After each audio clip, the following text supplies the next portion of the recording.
Hello my dear students, welcome back to Beyond Solutions. നമ്മളിന്ന് പഠിക്കാൻ പോകുന്നത് ഫിസിക്സിലെ സെക്കൻഡ് ചാപ്റ്റർ ആയ magnetic effect of electric current എന്ന ചാപ്റ്ററാണ്. ഫസ്റ്റ് ചാപ്റ്ററിൻ്റെ വീഡിയോ ഓൾറെഡി അപ്ലോഡ് ചെയ്തിട്ടുണ്ട്. ഞാൻ അതിൻ്റെ ലിങ്ക് താഴെ ഡിസ്ക്രിപ്ഷനിൽ കൊടുക്കാം, അത് കണ്ടിട്ടാത്തവർ കാണാം കേട്ടോ. നമുക്ക് സെക്കൻഡ് ചാപ്റ്റർ നോക്കാം. ഓക്കെ, സെക്കൻഡ് ചാപ്റ്ററിൽ നമ്മൾ ഇലക്ട്രിക് കറണ്ടിൻ്റെ മാഗ്നറ്റിക് എഫക്റ്റിനെ കുറിച്ചാണ് പറയുന്നത്. ഓക്കെ, നമ്മുടെ ചാപ്റ്ററിൻ്റെ സ്റ്റാർട്ടിങ്ങിൽ തന്നെ രണ്ട് മാഗ്നറ്റിൻ്റെ പിക്ചേഴ്സ് കൊടുത്തിട്ടുണ്ട്. നമുക്ക് അതിനെക്കുറിച്ച് ഒന്ന് നോക്കാം. ഓക്കെ, ഈ രണ്ട് പിക്ചേഴ്സാണ് നമ്മുടെ ടെസ്റ്റിൽ തന്നിരിക്കുന്നത്. എന്താണ് ഈ രണ്ട് മാഗ്നറ്റ്സ് തമ്മിലുള്ള ഡിഫറൻസ്? ആദ്യത്തെ പിക്ചർ എന്ന് പറയുന്നത് ഒരു ബാർ മാഗ്നറ്റിൻ്റെയാണ്. എന്താണ്? ഒരു ബാർ മാഗ്നറ്റിൻ്റെ പിക്ചറാണ് നമുക്ക് ആദ്യം തന്നേക്കുന്നത്.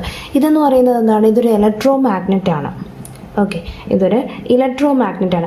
എന്താണ് ഈ ബാർ മാഗ്നറ്റും ഇലക്ട്രോ മാഗ്നറ്റും തമ്മിലുള്ള വ്യത്യാസം? നമുക്ക് ആദ്യം തന്നിരിക്കുന്ന bar magnet and this bar magnet is A permanent magnet. ഈ ബാർ മാഗ്നറ്റ് എന്ന് പറയുന്നത് ഒരു പെർമനൻറ്റ് മാഗ്നറ്റ് ആണ്. എന്ന് പറഞ്ഞാൽ അതിൻ്റെ മാഗ്നറ്റിക് പ്രോപ്പർട്ടി എപ്പോഴും അതുപോലെ തന്നെ ഉണ്ടാവും. Bar magnet is A permanent magnet while this electromagnet is a temporary one. Electro magnet എന്ന് പറയുന്നത് ഒരു ടെമ്പററി മാഗ്നറ്റ് ആണ്. അതായത് എപ്പോഴും അതൊരു മാഗ്നറ്റിക് പ്രോപ്പർട്ടി ഉണ്ടാവില്ല. നമ്മൾ എപ്പോഴാണോ ഇലക്ട്രിസിറ്റി അപ്ലൈ ചെയ്യുന്നത് അപ്പോൾ മാത്രമേ അത് മാഗ്നറ്റിക് പ്രോപ്പർട്ടി കാണിക്കുകയുള്ളൂ. അപ്പോൾ മാത്രമേ അതൊരു മാഗ്നറ്റിനെ പോലെ ബിഹേവ് ചെയ്യുള്ളൂ. അതുകൊണ്ടാണ് നമ്മൾ അതിനെ ഇലക്ട്രോ മാഗ്നറ്റ് എന്ന് വിളിക്കുന്നത്. ഓക്കെ, സോ ബാർ മാഗ്നറ്റ് ഒരു പെർമനൻറ്റ് മാഗ്നറ്റ് ആണ്, ഇലക്ട്രോ മാഗ്നറ്റ് ഒരു ടെമ്പററി മാഗ്നറ്റ് ആണ്. ഇതാണ് ഈ രണ്ട് മാഗ്നറ്റ്സ് തമ്മിലുള്ള ഏറ്റവും വലിയ ഡിഫറൻസ് എന്ന് പറയുന്നത്. പക്ഷേ ഇവർക്ക് രണ്ടുപേർക്കും കോമൺ ആയിട്ട് ഒരു കാര്യമുണ്ട്. എന്താണെന്നറിയോ? ഇവരുടെ രണ്ടുപേരുടെയും മാഗ്നറ്റിക് ഫീൽഡ് ലൈൻസ് ഒരേപോലെയാണ്.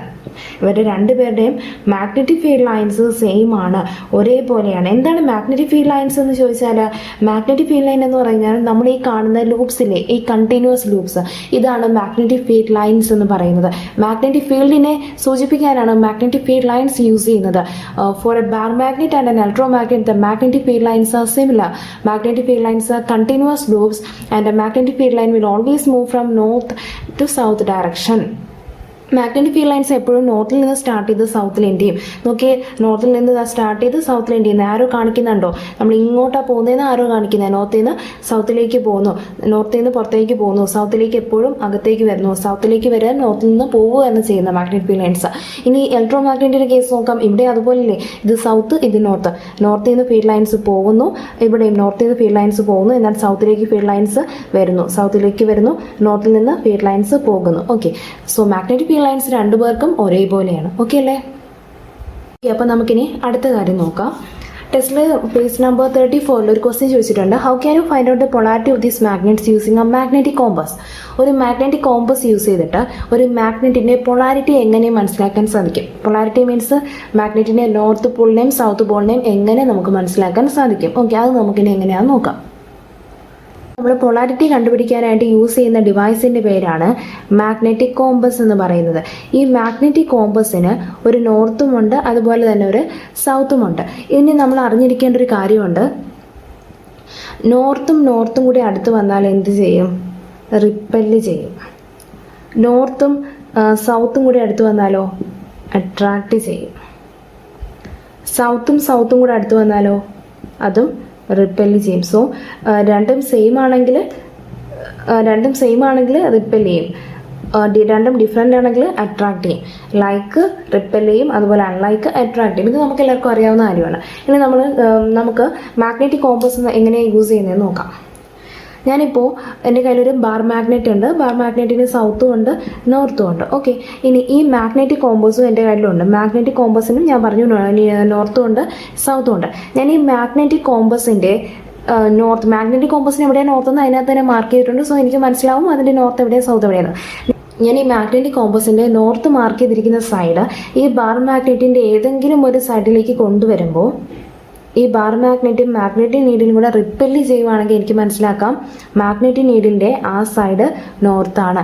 ഇനി ഈ മാഗ്നറ്റിക് നീഡിലിനെ ഞാൻ ബാർ മാഗ്നറ്റിൻ്റെ മറ്റൊരു സൈഡിലേക്ക് കൊണ്ടുവരുമ്പോൾ ഈ മാഗ്നറ്റിക് നീഡിലും ബാർ മാഗ്നറ്റും കൂടെ അട്രാക്റ്റീവ് ആണെങ്കിൽ എനിക്ക് മനസ്സിലാക്കാം അവിടെ സൗത്ത് ആണെന്ന്. ഞാൻ ഒന്നുകൂടെ പറയാം.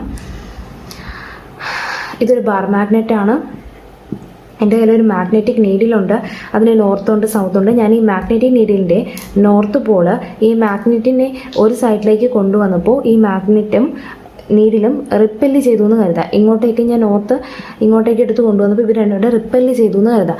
റിപ്പല്ല് ചെയ്യണമെങ്കിൽ ഇവിടെ എന്തായിരിക്കണം? ഈ നോർത്തല്ലേ ഇവിടെ മാഗ്നറ്റിന് അടുത്ത് വന്നത്, ഇവിടെയും നോർത്ത് ആയിരിക്കണം. ഇനി ഞാൻ ഇതിനെ നേരെ ഇതിൻ്റെ നോർത്ത് സൈഡ് എടുത്ത് ഇപ്പുറത്തെ സൈഡിലേക്ക് കൊണ്ടുവന്നു, മാഗ്നറ്റിന് ഇപ്പുറത്തേക്ക്. അപ്പോൾ ഇവിടെ ഇവർ തമ്മിൽ അട്രാക്റ്റ് ചെയ്യുന്നു. അട്രാക്റ്റ് ചെയ്യണമെങ്കിൽ ഇവിടെ നോർത്ത് വന്നതുകൊണ്ട് തന്നെ ഇവിടെ എന്താ വരണം? സൗത്ത് വരണം. അപ്പോൾ എനിക്ക് മനസ്സിലായി നമ്മുടെ മാഗ്നറ്റിൻ്റെ നോർത്ത് ഇവിടെയും സൗത്ത് ഇവിടെയാണ്. ഇങ്ങനെയാണ് നമ്മൾ മാഗ്നറ്റിക് കോമ്പസ് യൂസ് ചെയ്ത് ഒരു മാഗ്നറ്റിൻ്റെ പൊളാരിറ്റി കണ്ടുപിടിക്കുന്നത്. ഓക്കെ, ഇനി അതേപോലെ തന്നെ നോർത്തല്ല സൗത്ത് വേണമെങ്കിൽ എനിക്ക് കൊണ്ടുവരാം. ഞാൻ ഇതിൻ്റെ സൗത്താണ് ഇങ്ങോട്ട് കൊണ്ടുവന്നെങ്കിൽ എന്ത് ചെയ്യും? ഇത് നോർത്ത് പോൾ ആണെന്നുണ്ടെങ്കിൽ ഇവർ തമ്മിൽ അട്രാക്ട് ചെയ്യും. അതുപോലെ സൗത്ത് ഞാൻ ഇങ്ങോട്ട് കൊണ്ടുവന്നത് സൗത്ത് പോൾ ആണെങ്കിൽ ഇവർ തമ്മിൽ എന്ത് ചെയ്യും? റിപ്പൽ ചെയ്യും. ഇത് വളരെ സിമ്പിളാട്ടോ, മനസ്സിലാക്കിയാൽ ഒന്നുമില്ല, എളുപ്പമാണ്. സ്റ്റാർട്ട് ചെയ്തപ്പോൾ പറഞ്ഞില്ലേ ഇലക്ട്രോ മാഗ്നറ്റ്സ് എന്താണ്? ഇലക്ട്രിസിറ്റി പാസ് ചെയ്യുമ്പോൾ മാത്രം മാഗ്നറ്റ്സ് ആയിട്ട് ബിഹേവ് ചെയ്യുന്നവരെയാണ് നമ്മൾ ഇലക്ട്രോ മാഗ്നറ്റ്സ് എന്ന് വിളിക്കുന്നത്. സോ അവിടെ ഇലക്ട്രിസിറ്റിയും മാഗ്നറ്റിസവും തമ്മിലുള്ള റിലേഷൻ അല്ലേ ആക്ച്വലി അത്? ഇലക്ട്രിസിറ്റി ഒരു കണ്ടക്ടറിലൂടെ പാസ് ചെയ്യുമ്പോൾ അത് മാഗ്നറ്റായിട്ട് ബിഹേവ് ചെയ്യുന്നു. So that is actually a relation between electricity and magnetism. ഇലക്ട്രിസിറ്റിയും മാഗ്നറ്റിസവും തമ്മിലുള്ള ഈ റിലേഷൻ ആദ്യമായി മനസ്സിലാക്കിയ സയൻറ്റിസ്റ്റ് ഓർസ്റ്റഡ് എന്ന് പറയുന്ന ഒരു സയൻറ്റിസ്റ്റാണ്. അദ്ദേഹം ഇത് ആക്സിഡൻ്റലി മനസ്സിലാക്കിയ ഒരു കാര്യമാണ്.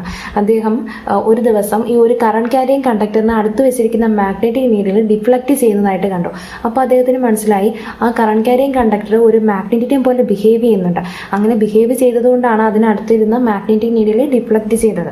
കാരണം കറണ്ട് ക്യാരിയിങ് കണ്ടക്ടർ നമ്മളെ മാഗ്നറ്റിനെ പോലെ ബിഹേവ് ചെയ്തു, അതിൻ്റെ നോർത്തും സൗത്തും പോളും ഡെവലപ്പ് ചെയ്തു. അപ്പോൾ അതിനകത്ത് അടുത്തിരുന്ന മാഗ്നറ്റിക് നീഡിൽ ഡിഫ്ലക്റ്റ് ചെയ്തു. കാരണം നോർത്ത് അടുത്ത് വന്നാൽ റിപ്പൽ ചെയ്യും, സൗത്തും അടുത്ത് വന്നാൽ റിപ്പൽ ചെയ്യും, നോർത്ത് സൗത്ത് ആണെങ്കിൽ അട്രാക്ട് ചെയ്യും. സോ അവിടെ ആ നീഡിന് ഒരു ഡിഫ്ലക്ഷൻ ഉണ്ടായപ്പോൾ അദ്ദേഹത്തിന് മനസ്സിലായി ആ കണ്ടക്ടർ ഒരു മാഗ്നറ്റിനെ പോലെ ബിഹേവ് ചെയ്തിട്ടുണ്ട്. അങ്ങനെയാണ് അദ്ദേഹം മനസ്സിലാക്കിയത് current carrying conductors will act like a magnet. Use ചെയ്യുന്ന ടെലിവിഷൻ, റേഡിയോ, ഫൈബർ ഒപ്റ്റിക്സ് ഇതിനകത്തൊക്കെയുള്ള ടെക്നോളജിയിലൊക്കെ യൂസ് ചെയ്തിരിക്കുന്ന ടെക്നോളജിയുടെ ബിഗിനിങ് എന്ന് പറയുന്നത് അന്ന് അദ്ദേഹം മനസ്സിലാക്കിയ ആ കാര്യമാണ്. ഓക്കെ, ഇനി നമുക്ക് ഒരു എക്സ്പെരിമെൻ്റ് ആണ് നോക്കേണ്ടത്. ഇനി നോക്കാൻ പോകുന്നത് ഒരു എക്സ്പെരിമെൻ്റ് ആണ്. ഓർസ്റ്റഡ് ഇലക്ട്രോമാഗ്നറ്റിസം കണ്ടുപിടിച്ച ആ ഒരു രീതിയിൽ വെച്ചിട്ടുള്ള ഒരു എക്സ്പെരിമെൻ്റൽ സെറ്റപ്പാണ്. ഓക്കെ, അപ്പോൾ നമുക്ക് എക്സ്പെരിമെൻ്റ് നോക്കാം.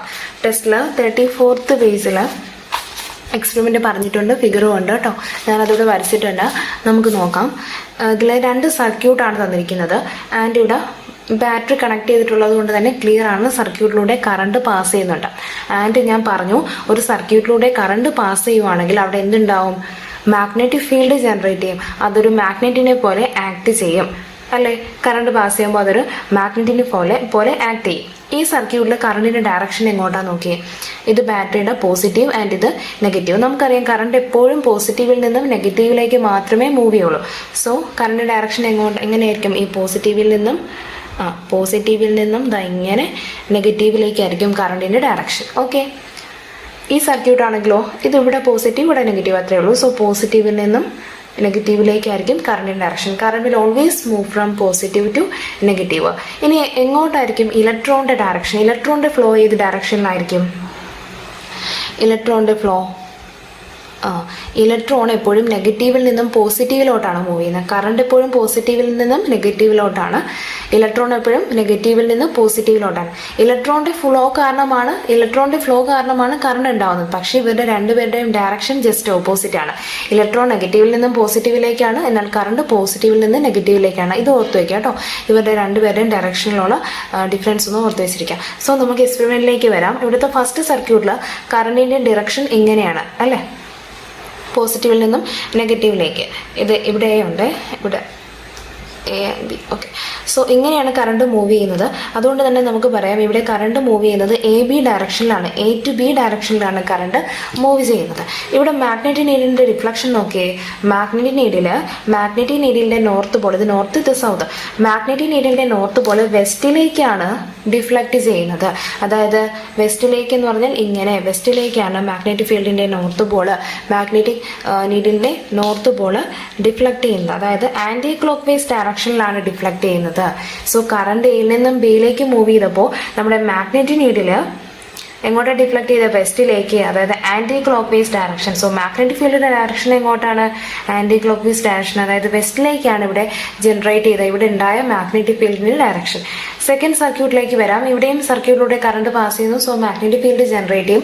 ഇവിടെ പക്ഷേ കറണ്ടിൻ്റെ ഡയറക്ഷൻ A to B ആണോ? അല്ല, B to A ആണ് കറണ്ടിൻ്റെ ഡയറക്ഷൻ. കാരണം പോസിറ്റീവ് ഇവിടെ ഈ സൈഡിലായതുകൊണ്ട് പോസിറ്റീവിൽ നിന്നും നെഗറ്റീവിലേക്ക് B to A ആണ്. ഇവിടെ കറണ്ടിൻ്റെ ഡയറക്ഷൻ ജസ്റ്റ് ഓപ്പോസിറ്റ് ആണ്. ഇവിടെ A to B, ഇവിടെ B to A, just opposite ആണ്. ഇവിടെ എന്ത് വ്യത്യാസം വന്നു? മാഗ്നറ്റിക് ഫീൽഡിന് ഇവിടെ മാഗ്നറ്റിക് ഫീൽഡ് ഈസ്റ്റിലേക്കാണ്, ടുവേഴ്സ് ഈസ്റ്റ് ആണ്. അതായത് നമ്മുടെ നീഡിലിന്റെ നോർത്ത് പോൾ ഈസ്റ്റിലേക്കാണ് റിഫ്ലക്ട് ചെയ്തിരിക്കുന്നത്. ടുവേഴ്സ് ഈസ്റ്റ് ആണ് മാഗ്നറ്റിക് ഫീൽഡ് ഡയറക്ഷൻ. അതായത് ക്ലോക്ക് വൈസ് ഡയറക്ഷൻ ആണ്. ക്ലോക്ക് വൈസ് ഡയറക്ഷൻ ആണ്. ഇവിടെ ആന്റി ക്ലോക്ക് വൈസ് ആണ്, ഇവിടെ ക്ലോക്ക് വൈസ് ഡയറക്ഷൻ ആണ്. സോ നമ്മുടെ കറണ്ടിന്റെ ഡയറക്ഷൻ റിവേഴ്സ് ചെയ്തപ്പോൾ ജസ്റ്റ് ഓപ്പോസിറ്റ് ആയപ്പോൾ മാഗ്നറ്റിക് ഫീൽഡിന്റെ ഡയറക്ഷനും ചേഞ്ച് ചെയ്തു. ഇവിടെ വെസ്റ്റിലേക്കായിരുന്നു, ആന്റി ക്ലോക്ക് വൈസ് ഡയറക്ഷൻ ആയിരുന്നു.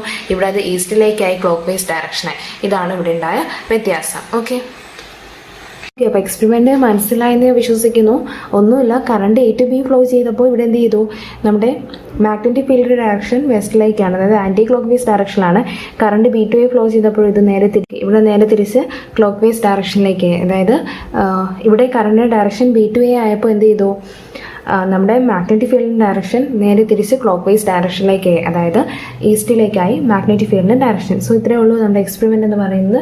നമുക്കിതിൻ്റെ ബാലൻസ് നെക്സ്റ്റ് ക്ലാസ്സിൽ എടുക്കാം. എല്ലാവർക്കും മനസ്സിലായെന്ന് വിശ്വസിക്കുന്നു. എന്തെങ്കിലും ഡൗട്ട്സ് ഉണ്ടെങ്കിൽ നിങ്ങൾക്ക് താഴെ കമൻറ്റ് ബോക്സിൽ ചോദിക്കാവുന്നതാണ്. അതുപോലെ തന്നെ നിങ്ങളുടെ ഫ്രണ്ട്സിനൊക്കെ ചാനൽ ഒന്ന് ഷെയർ ചെയ്ത് കൊടുക്കുക കേട്ടോ. Okay, thank you.